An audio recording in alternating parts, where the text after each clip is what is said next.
This is CNN Breaking News.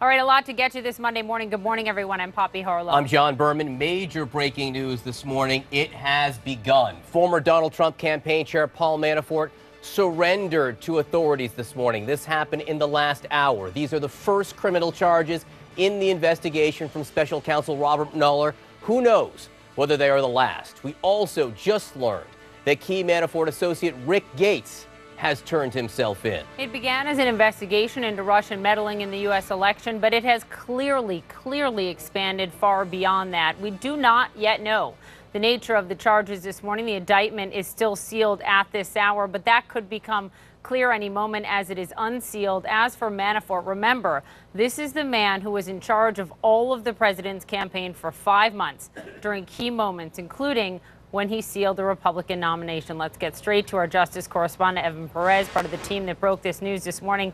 Evan, so much to get through with you, but just begin with what we know and what we're waiting for. Well, Poppy and John, we know that the two men, Manafort and Gates, were notified this morning that they were to turn themselves in to the FBI, and they have now done so. They're being processed right now, photographed, and then they're going to go over to the federal courthouse where they're going to be read the charges for the first time. Now, even at this hour, the charges have not been unsealed. As we reported on Friday, the grand jury in Washington had returned these indictments, but we didn't know what the charges are, and we still do not know. We do know, however, we do know that there's been some hints given to these men about what the nature of this investigation is. And in particular with Manafort, we know that he's been told that he was likely to face charges related to tax and financial crimes.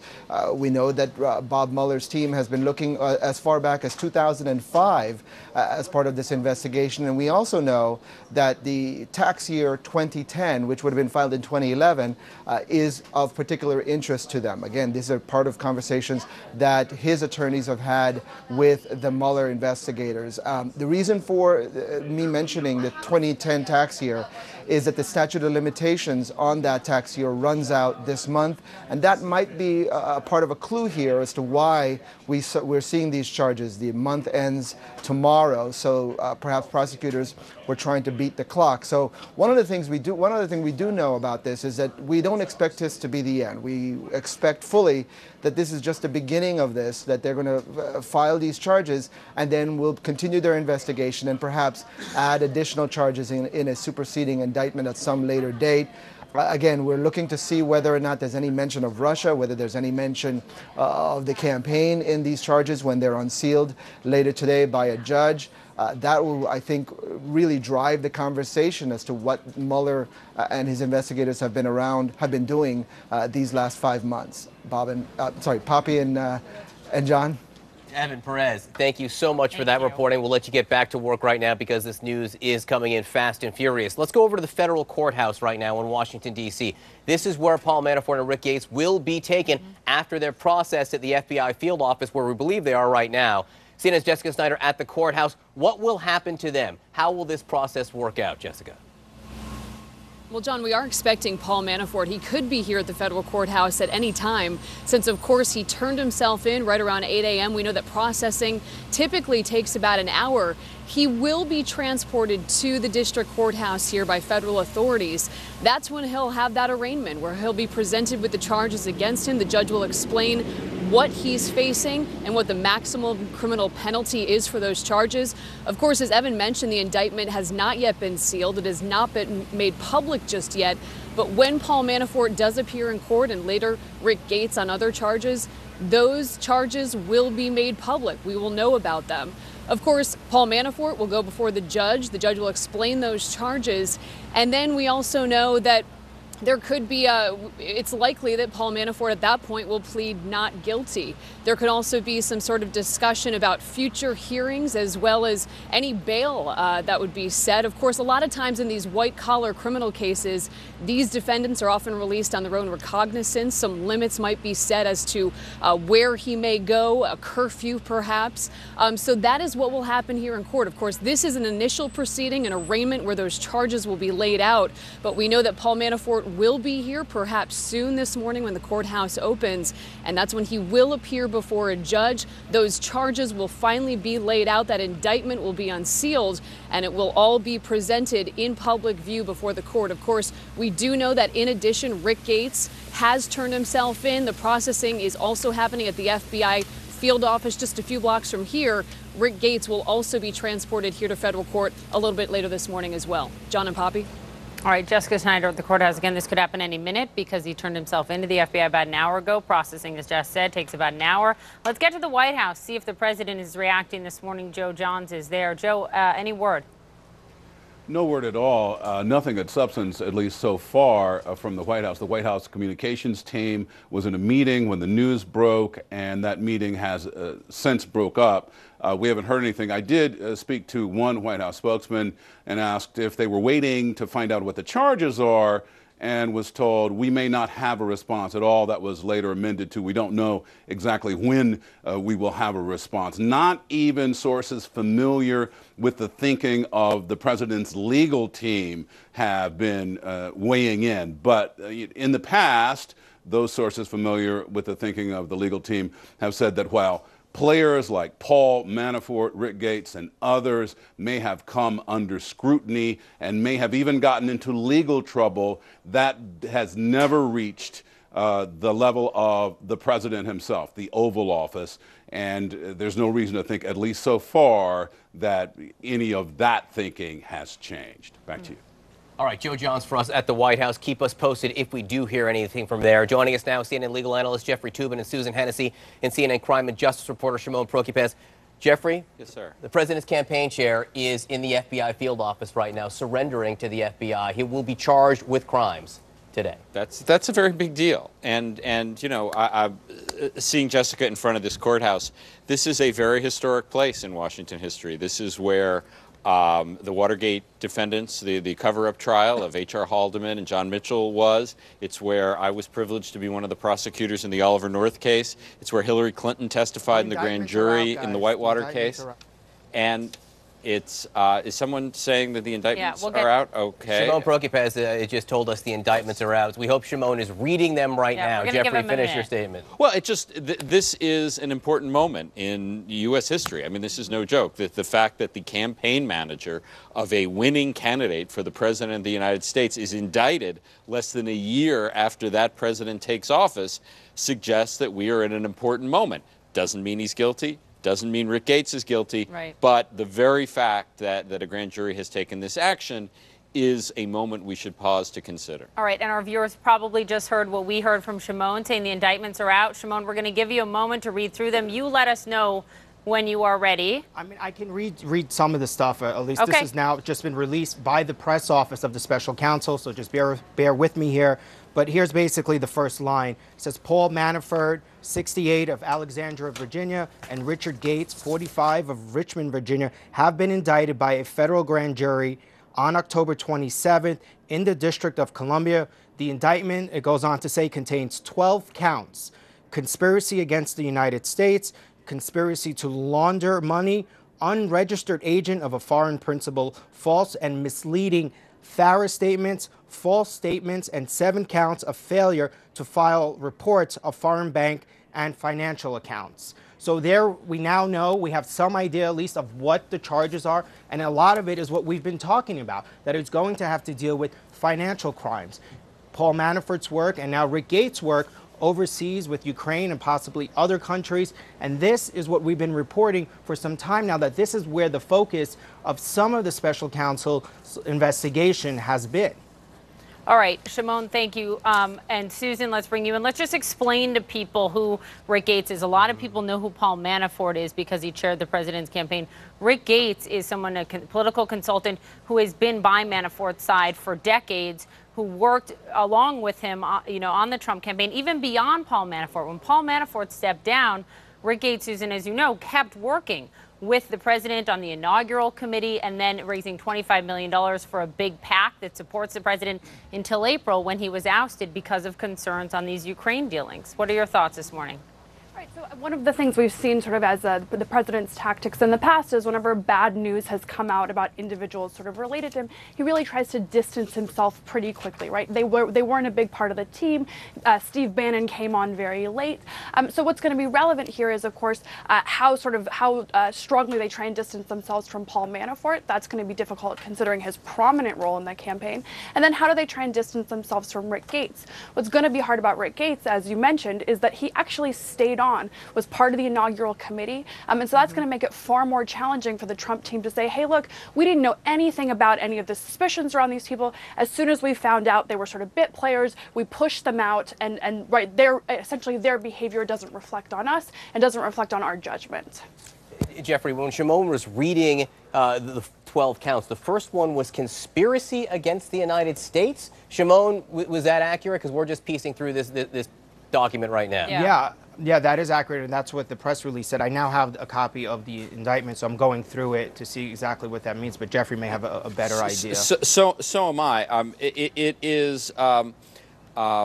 It relates to tax offenses, among other things. But I mean, I think what's striking initially, first of all, this is a 31-page indictment. That's a very long indictment. Indictments are often much shorter than this. And it deals with financial dealings primarily, but not exclusively. And I think it mostly deals with Manafort and Gates' personal finances, money laundering, using the money they got from the Ukraine to hide it from the tax authorities, not to report it properly. So, that's my initial impression, but I have to admit I'm still just going through it, and I haven't gotten to the end. It's long. So a few things here. Susan, Jeffrey rightly brings up Ukraine, and we know that Manafort and Gates worked for Ukraine for about a decade. Worked for Viktor Yanukovych's government, obviously, friendly with the Putin regime until he was ousted a few years ago. Remember, in the last year or so, a handwritten ledger was found with over $12 million in payments. It was supposedly from the Yanukovych regime to Manafort. Now, Manafort said that was all made up. Now, why is this tied to this? Maybe. Well, Evan Perez was reporting earlier that 2010, that tax year, when he was also working for the Ukrainian government, is of key interest to investigators right now.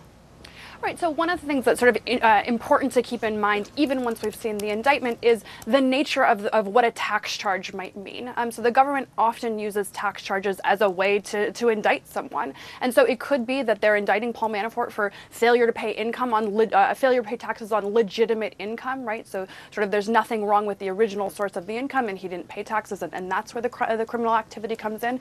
It's also possible that the government is using tax or fraud charges in order to go after illegitimate sources of income. So perhaps it's too difficult to prove sort of the more complex money laundering or other charges related to where the source of that income might have been. So instead they say, look, we have reason to believe you have this illicit income. We know that you didn't pay taxes and that we can prove that element of it. And so they start there. So even though we're starting to get sort of the first concrete information in this indictment, there's still a lot of open questions related to what is the underlying conduct here, and really, the full scope of that 31 pages, and then information that's going to trickle out over the next sort of days and weeks and hours. Let me just read you something from page 1 right now, and there are 31, and we're piecing through it right now. Manafort and Gates generated tens of millions of dollars in income as a result of the Ukraine work in order to hide Ukraine payments from United States authorities from approximately 2006 through at least 2016. So this went up through the election year. Manafort and Gates laundered the money through scores of U.S. and foreign corporations, partnerships, and bank accounts. Again, Jeffrey, we'll keep on reading through this. Go ahead. But I think a very significant point, 2 points. One, the Trump campaign is not mentioned in this indictment. I have gone through it once, and that's, I think, a very important point, and it is certainly something you will hear from the president's supporters, and I think it's a very valid point.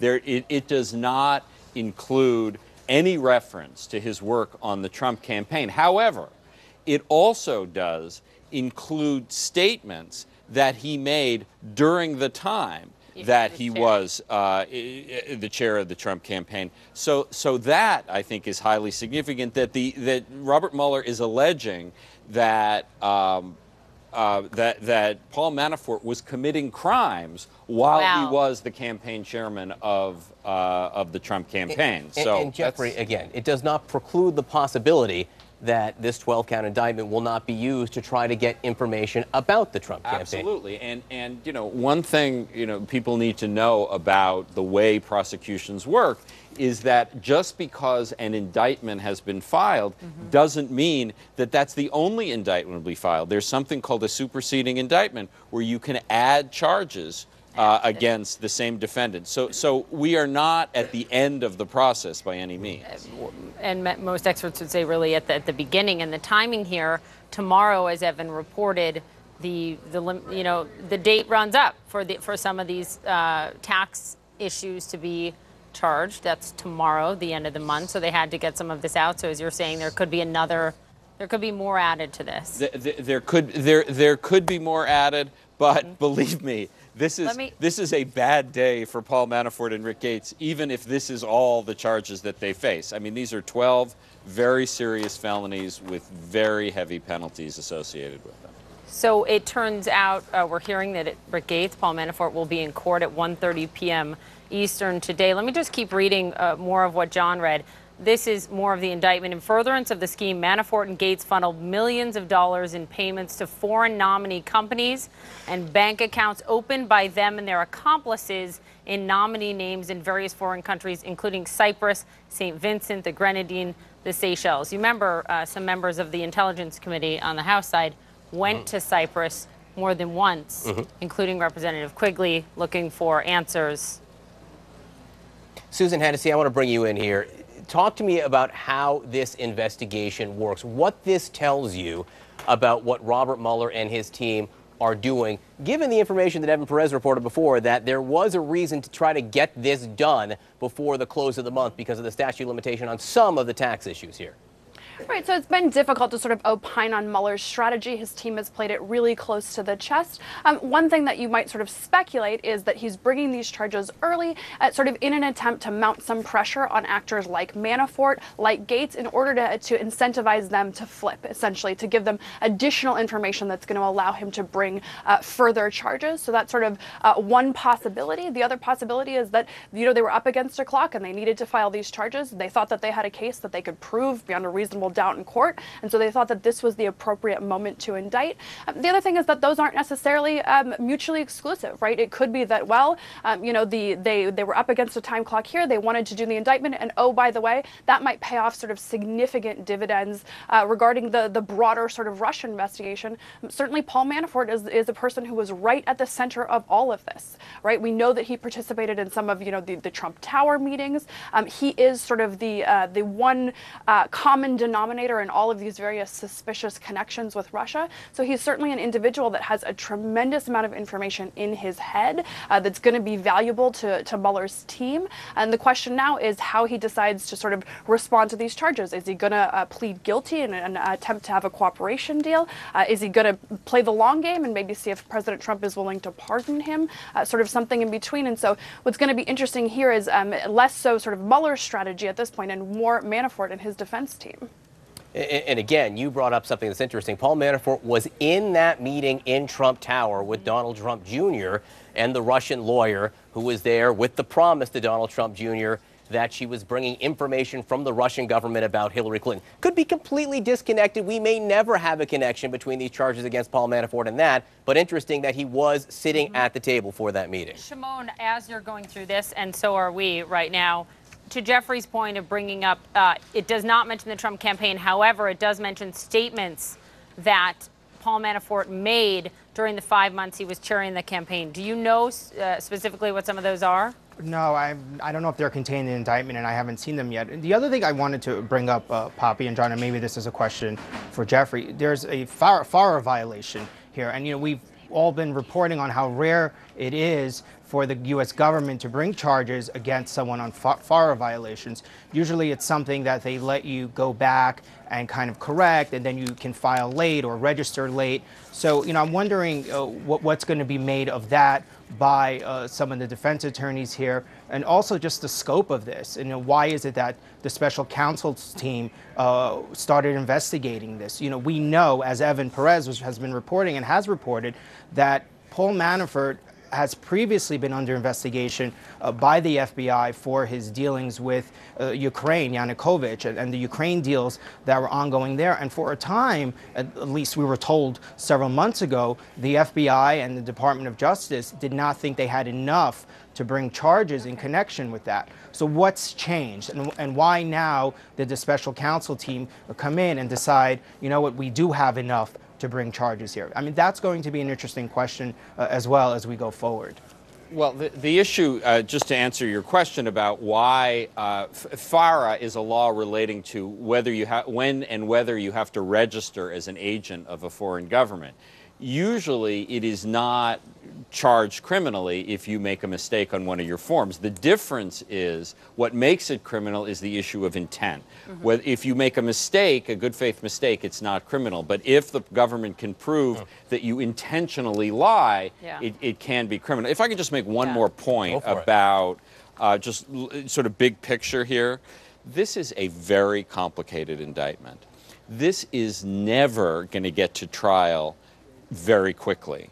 I think this is 6 months at least from a trial, if there is a trial at all. That means the Mueller investigation is guaranteed to go into well into 2018, and anyone who hoped or worried that the Mueller investigation was going to close up shop by the end of 2017, this guarantees that is far, far from the case. This is a cloud that will last more than a year. Yeah, and Jeffrey, just to your point about intent, I mean, that's point 3 in this indictment. It says that Manafort and Gates concealed from the United States their work as agents. Concealed, not just made a mistake. All right, guys, we obviously have a ton to discuss. We are pouring through this major indictment right now and the breaking news this morning. Much more ahead.